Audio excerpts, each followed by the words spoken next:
Bonjour à tous, je m'appelle Léa Montagne et je suis ici aujourd'hui pour vous parler des ressources Edugo. Edugo, qu'est-ce que c'est?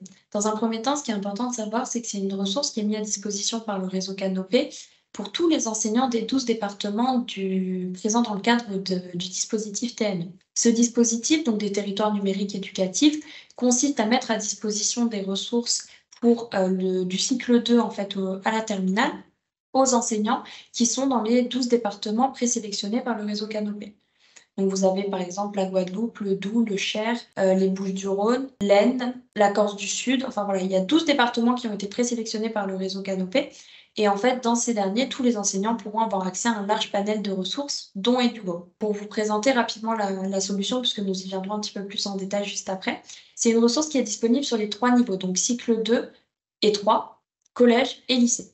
Et donc, vous allez pouvoir retrouver un large panel de ressources numériques sur étagère, donc que vous allez pouvoir réutiliser, ce qui vous permet un gain de temps considérable. Et ensuite, vous allez pouvoir également les adapter, les personnaliser afin de faire de la différenciation pédagogique. Dans la suite de cette présentation, nous verrons quelques cas d'usage pour vous permettre un petit peu de vous projeter dans la solution. Et donc, du coup, nous pourrons regarder tout ça ensemble. Là, nous nous trouvons sur le petit site compagnon sur lequel, en fait, vous allez pouvoir retrouver toutes les informations liées à Edugo. Pourquoi choisir Edugo? Des petites vidéos d'Edugo Collège, voilà, la puissance d'un outil pédagogique complet et facile à prendre en main. En fait, vous avez également des présentations des partenaires, etc., etc. Donc ça, vous allez pouvoir tout retrouver sur Edugo cycle 2 et 3 sur le site compagnon. Et ensuite, vous allez donc arriver sur cette page-là, et c'est sur celle-ci que vous allez pouvoir cliquer et rentrer dans la collection en elle-même. Le cœur de la collection est en fait disponible sur la plateforme Tactilo. Donc, vous allez retrouver des contenus édités par Belin Éducation en français, mathématiques et EMC, enseignement moral et civique, sur la plateforme donc, Tactilo qui va permettre une réelle prise en main et une réelle personnalisation des ressources qui vous sont proposées. L'idée d'Edugo, ce qui est assez intéressant, c'est qu'on vous propose énormément de ressources qui sont mis à disposition sur étagère que vous pouvez utiliser telles quelles. Et ensuite, surtout, vous avez la possibilité de réellement vous les approprier grâce à la plateforme Tactile. Donc, vous allez pouvoir, en fait, c'est ça, soit réaliser vos exercices tels quels, soit vous les approprier et en modifier le contenu, la police, voilà, tout ça, c'est des choses qui sont disponibles sur la plateforme Tactile, donc que nous verrons juste après. Là, c'est ce que j'expliquais. Donc là, je vous expliquais le petit bloc de création sur lequel vous allez pouvoir créer votre module, des parcours, un grain étant la plus petite unité éditoriale que vous allez pouvoir augmenter avec des questions, des réponses, des vidéos, et donc en créer un module que vous allez pouvoir ensuite mettre à la suite les uns des autres pour créer un parcours donc avec une réelle séquence pédagogique qui est suivie de A à Z. Ensuite, vous avez donc le bloc d'accès sur lequel vous allez pouvoir retrouver toutes vos ressources, les ressources que vous aurez par exemple partagées dans votre établissement. Donc, vous pouvez également échanger des ressources à en partager avec vos collègues et vos ressources à vous personnelles et ensuite les ressources que vous aurez pu mettre en favori. Et ensuite, le petit bloc de gestion qui est extrêmement important puisqu'il va vous permettre un suivi fin des résultats de vos élèves en temps réel. Nous y reviendrons un tout petit peu plus tard.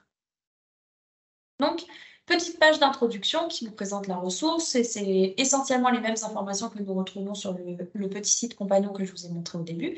Et ensuite, on va donc rentrer dans le cœur de la solution, là où vous allez pouvoir retrouver toutes les ressources. Vous allez pouvoir retrouver notamment le type de public. Donc, comme j'expliquais, Edugo, on parle d'une ressource qui est à double destination. On a vraiment des ressources pour les apprenants, donc pour les élèves, à travers des exercices, des questions, voilà, des questions un petit peu plus détaillées, mais également des vidéos, des contes, des jeux éducatifs, des romans, etc. Nous en reviendrons dans 10 secondes. Mais vous avez également des ressources pour les enseignants qui constituent en des fiches méthodologiques, des fiches pédagogiques, des fiches un petit peu de formation, comment utiliser la ressource Edugo, comment utiliser les contenus qui en sont proposés, notamment pour traiter des questions particulières, comme là on voit comment utiliser les outils numériques pour apprendre à tout âge, y compris avec des publics en difficulté, avec des règles qui sont proposées. Vous avez également pourquoi et comment faire travailler l'oral à nos élèves, etc., etc. Donc, Edugo propose vraiment des ressources pour les enseignants et pour les élèves. Vous avez ensuite, à travers les médias, la possibilité de choisir les éléments sur lesquels vous souhaitez travailler. Donc, on y reviendra On regardera juste après la possibilité comment vous pouvez retrouver vos ressources facilement. Mais surtout, là, dans les médias, l'idée, c'est de vous montrer la pluralité des ressources que vous allez pouvoir retrouver sur la plateforme. Donc, vous allez pouvoir retrouver des contes, des romans, des pièces de théâtre, tout cela numérisé et disponible directement sur la plateforme.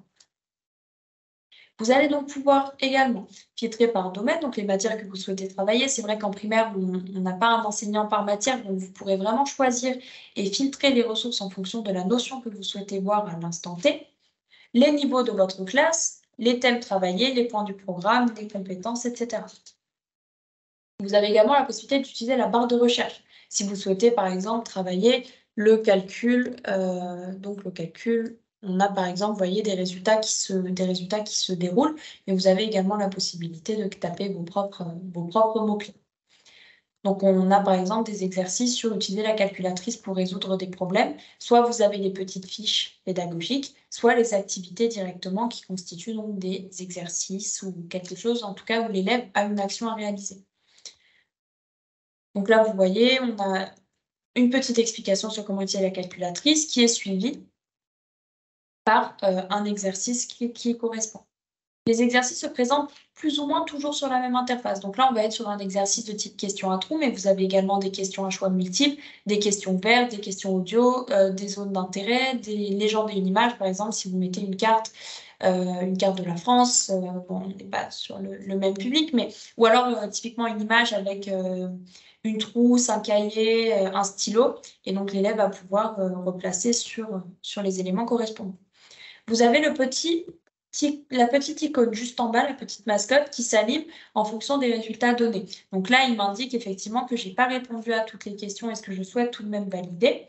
Si je valide, il me donne le statut de ma réponse. Donc soit elle est juste, soit elle est fausse si la réponse est dite automatique, soit l'enseignant a choisi, c'est ce qui est le cas sur cet exemple, que la question soit à correction manuelle. Et donc, c'est l'enseignant qui va recevoir le travail que j'ai effectué et qui va donc le corriger. Est-ce que j'ai juste, est-ce que j'ai faux, et m'attribuer les points correspondants.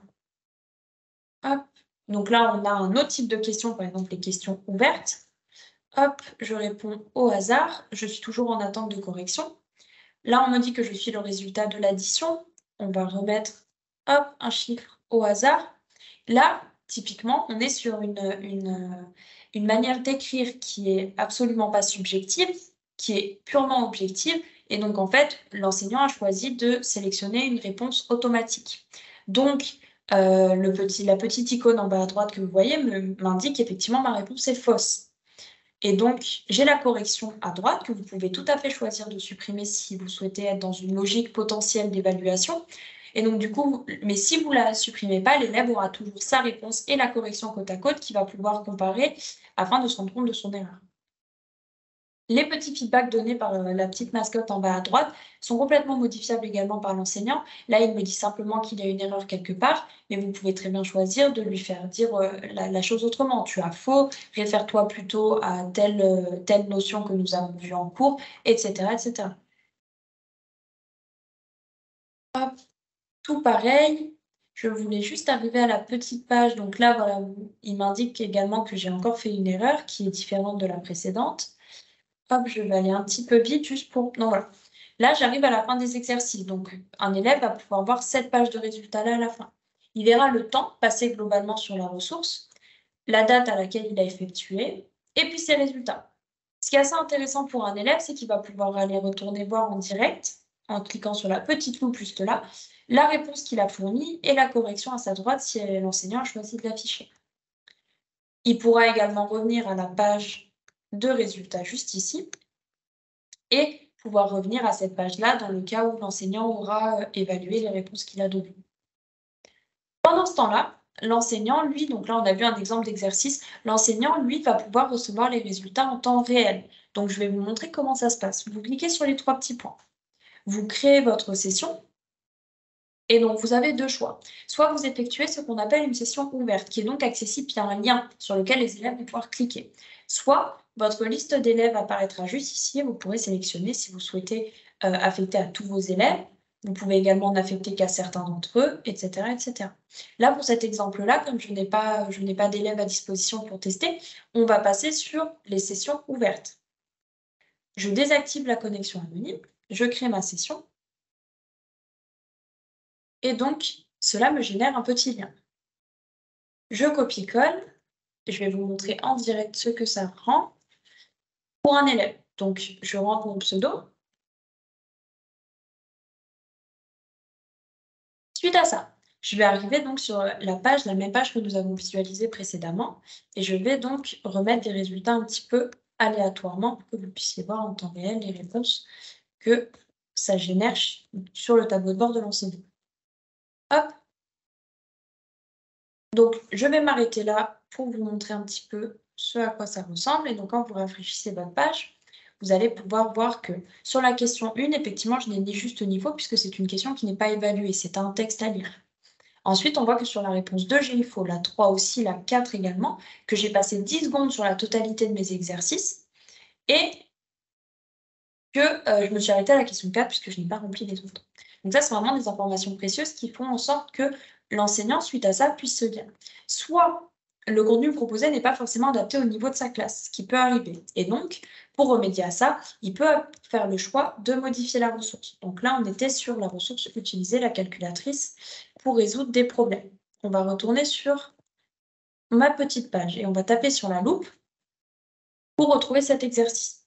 Je vais cliquer sur les 3 petits points. Au lieu de créer une session, je vais dupliquer mon exercice en me disant que dans mon contexte de classe, je souhaiterais modifier les éléments qui sont proposés. Je clique sur mon petit crayon et disons que je trouve que peut-être les calculs sont trop difficiles. Les chiffres qui sont proposés, les nombres qui sont proposés sont trop grands et donc je vais plutôt choisir une modalité un petit peu plus simple, égale 4. Je modifie, je clique sur OK, j'enregistre. Ça y est, la ressource est modifiée. Vous pouvez le voir en cliquant sur le petit bouton visualisation. Vous voyez que là apparaît ma modification. Et donc, c'est extrêmement rapide et ça vous permet de réellement adapter soit à un groupe d'élèves en difficulté, soit carrément d'adapter au niveau global de votre classe ou à votre pédagogie en fonction des résultats que vous aurez pu avoir. On retrouve également sur Edugo C2, C3 un site édito qu'on a appelé, qui a été mis à disposition par Short Edition, qui est une plateforme collaborative de lecture et d'écriture créative. Donc elle est très simple à prendre en main, on parle d'1 heure de temps, le temps de prendre en main la solution, de s'y habituer, et ensuite ça roule tout seul. Vous avez 3 fonctionnalités clés qui sont proposées, et elle est effectivement inclusive puisque vous avez des modules dédiés aux élèves 10. Donc voilà. La page que je suis en train de vous montrer, c'est un tutoriel. Donc, en fait, on appuie vraiment sur la fonctionnalité purement d'accompagnement que nous avons pris le parti de prendre dans la solution Edugo. L'idée, ça a été vraiment d'accompagner les enseignants dans leur prise en main afin que la partie un petit peu difficile qui peut être vraiment de connaître toutes les fonctionnalités de la ressource, comment l'utiliser, comment l'adapter à son contexte de classe, soit la plus rapide possible et donc qu'ils puissent bénéficier de la totalité des fonctionnalités proposées par Edugo rapidement dans sa classe. Donc ça, voilà. C'était une présentation assez globale et assez succincte de toutes les fonctionnalités offertes par Edugo et des partenaires qui sont proposés dans la solution. N'hésitez absolument pas à revenir vers nous dans le cas où vous auriez des questions.